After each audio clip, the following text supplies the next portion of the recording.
Hey, Mike here with Mike's Bags, and today I'm reviewing the Sutra by Cornographix. Let's go ahead and jump in. We'll start with the design. This is their airmail design. This brings back a lot of memories for me. Back before emails, a lot of times you would send stuff or receive stuff overseas. You'd ship it to the post office, airmail, and this is exactly what the envelope looked like when you got it back in the mail. It was the same color. It had the blue and red outline on it. It had all these stamps and writings and markings all over it. Looks identical to it. I love the design of it. Cornographix has some of the best, if not the best, designs out there. Go check out their Facebook page. I'll put a link down in the description to see the designs they do.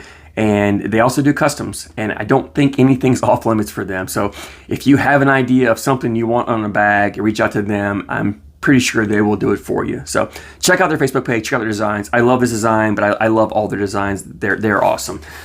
Material-wise, the fast side of this bag is that same material they use in the Taboo. It's the Widow fast side, the Viking, the Pro Advantage fast side. It's fast but controllable. It's hole-friendly. It's a great material, super soft. It's a 7-speed material. As far as I'm concerned, I call it a 7-speed material. The slow side here is where things get a little different. This is a material I've seen a few. I'm starting to see more and more of this material out there. It's not a super popular material that I can tell. The closest thing I can tell, the closest thing I can compare it to is the Surefire slow side. It feels and plays a lot like the Surefire slow side, except for me, the Surefire struggles with it tends to want to kick if you're not throwing a flat bag. This material doesn't kick as bad. It may have a little kick to it, but it really doesn't punish you like the Surefire does. And the Surefire tends to want to hang on the hole. It's not as hole friendly as some other bags. And I know people don't like when I say the Surefire isn't hole friendly, but that slow side it tends, for me, I tend to have issues with it hanging. This material didn't do that. So the two areas where the Surefire material struggles, this doesn't struggle. So I think this may be the new Surefire material as we start going forward into the next year or two. You'll start seeing more and more of this material. For me, it plays like a 5. However, it took a while to get there. And what I mean is when these bags came in, as always, new bags have a little bit of stiffness to them. I think I did a vinegar soak to break these in. I'm always doing different type of break-in methods because one, I'm just trying to try new methods. I want to see how they work because that's something else that I'm trying to review and bring information to you. But I'm pretty sure I did a vinegar soak on these to break these in. When I was done with them, they felt great. They were soft. They were awesome. But when I started throwing with them, they were crazy fast. In fact, the slow side actually I felt like the slow side played faster than the fast side. Like this was like a 7-8 bag or something like that. It was just crazy fast. But as I threw it more and more and the material started to break down and soften up and really started to fuzz up, it started to slow down and get slower and slower and finally got a little more controllable. It took longer than I would say a typical bag does for me to review. Typically I do my break-in process and I break the materials in, then I go out and throw it and really try to start breaking the resin in and get to a point where I feel like the bag is playing close to where it needs to play for me to do a review. And this one took a little longer than that just because it took a while for that slow side material to actually break down to a point where I felt like it was playing where it should be. So I call it a 5-speed. Cornographix calls this a 4-8. I call it a 5-7. Again, speeds are subjective. Boards, conditions, your throw style, all that matters into it. For me, it plays like a 5-7.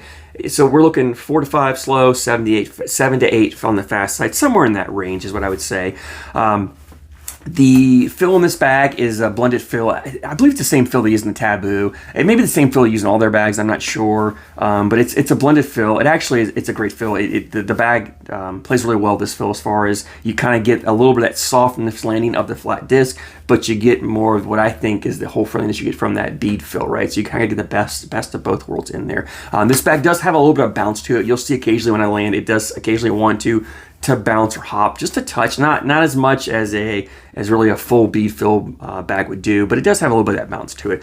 Template wise, this is I would call this a medium template bag, but it's a thinner bag. So it's not a very full bag. It's a thin bag, which means when it flattens out, it does kind of spread out and it plays like a bigger bag. It plays like a larger template bag, but it's not.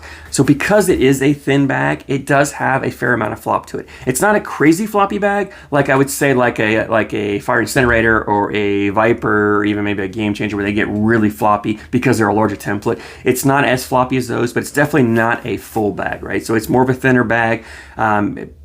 The best bag I can compare this, for me, the best bag I can compare this to, and the bag that I immediately thought of when I picked this bag up was the Havoc, the 724 Havoc, which is my favorite 724 bag. I know I haven't done a review of this bag yet, but it's my favorite bag 724 makes. Love this bag, and this immediately reminded me of that, and it plays a lot like it. It feels like it, and it plays a lot like it. So if you're familiar with the Havocs, This will give you an idea of what this is. It's maybe even close to, like, I would say someone like a Typhoon, just a touch smaller template than a Typhoon if you're looking for that. But anyway, let's go ahead and jump into playability. And this is a bag that's very versatile, right? If you watch these, as you're watching these videos, I'm just running bags in the hole, right? Putting bag after bag after bag in the hole, and it's doing a great job of it. I mean, bags are just falling in the hole. If they're getting up close to the hole, they're either side, they're kind of wanting to drip in pretty much. I don't recall ever really leaving a bag hanging on the hole unless it was my fourth bag and I just missed on that. Even if a bag was hanging, I usually was able to collect it pretty easily. So these bags really do drip in the hole. They're super hole friendly. I love that. But the other thing is, they're controllable enough, like this slow side does break down enough that you can throw a blocker up there, and because they're that thinner bag, they actually play bigger, as I mentioned, so they make great blockers. They just take up a lot of real estate, they block a lot of hole. You don't have to be perfect at where you're throwing the block. You can be a little off one side or the other, and they're still going to block a good chunk of the hole and make it difficult for your opponent to get around. But they're also pretty easy to collect. Typically a floppy bag, I find, like I said, I've always mentioned the floppy bags want to bunch up and spin around as opposed to going through. But I found these bags, it doesn't take much to clip this corner, and they still want to just collect and go in the hole. So it's a great bag for blocking, it's a great bag for collecting, it's a great bag for running the hole. I had a lot of success throwing cut shots as bad. Like this is a controllable material that you can cut with it. The one area that I struggled with would be the roll on this, and that's because of just how loose the bag is. I need a fuller bag to roll. But I am nowhere near a good rollback thrower. Like, that's just not part of my game. That's the area that I struggle with the most. I'm still working on it. I'm hoping to get better at it. But it's not a bag that I'm going to roll. But I do think it has enough bounce to it, and it has enough stickiness on it. I think it's a roll bag. Like, if you are a rollback player, you're definitely going to be able to roll this bag and have success with that. For me, it's more of a push through, airmail over, cut around type bag. It's not going to be that roll or flop bag in my game.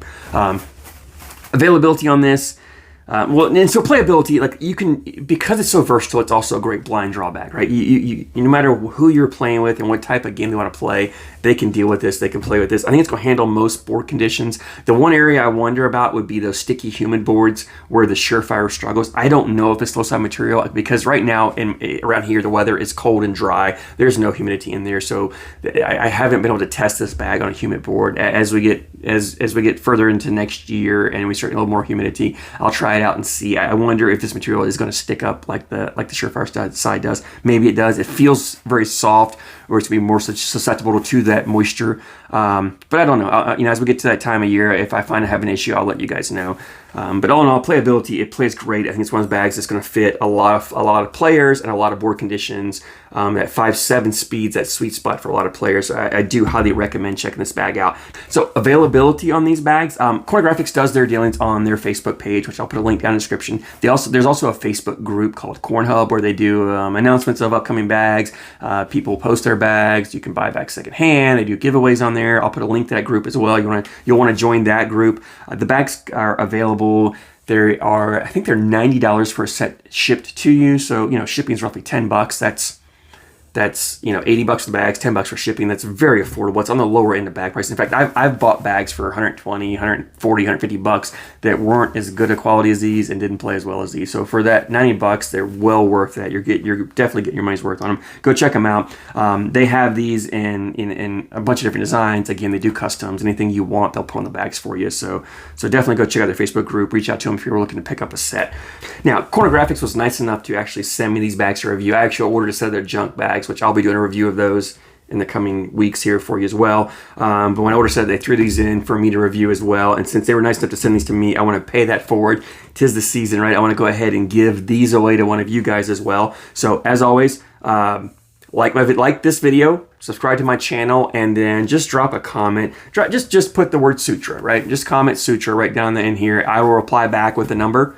And then we'll run this through till next Sunday. So next Sunday, November the 11th at 9 p.m. Eastern Time, I will close entries down, and then sometime in the following few days after that, I will post a video, we'll run a wheel and pick a winner, and I'll send somebody this set of bags here. So like this video, subscribe to this channel, comment Sutra. Also go on, if you're on Facebook, jump on Facebook and like and follow Cornographix Facebook page as well, and jump into the Cornhub Facebook group and join that group. You're going to see a lot of great bags, and not just the Taboo, not just the Sutra. They've got a lot of models out there. They're doing a lot of great things. I'm really excited to see what they've got coming down the road in the future. I did notice that they've recently started releasing out some carpet bags, which is exciting. I love carpet. I'm a carpet guy, so I'm excited to get my hands on some of those here in the future as well.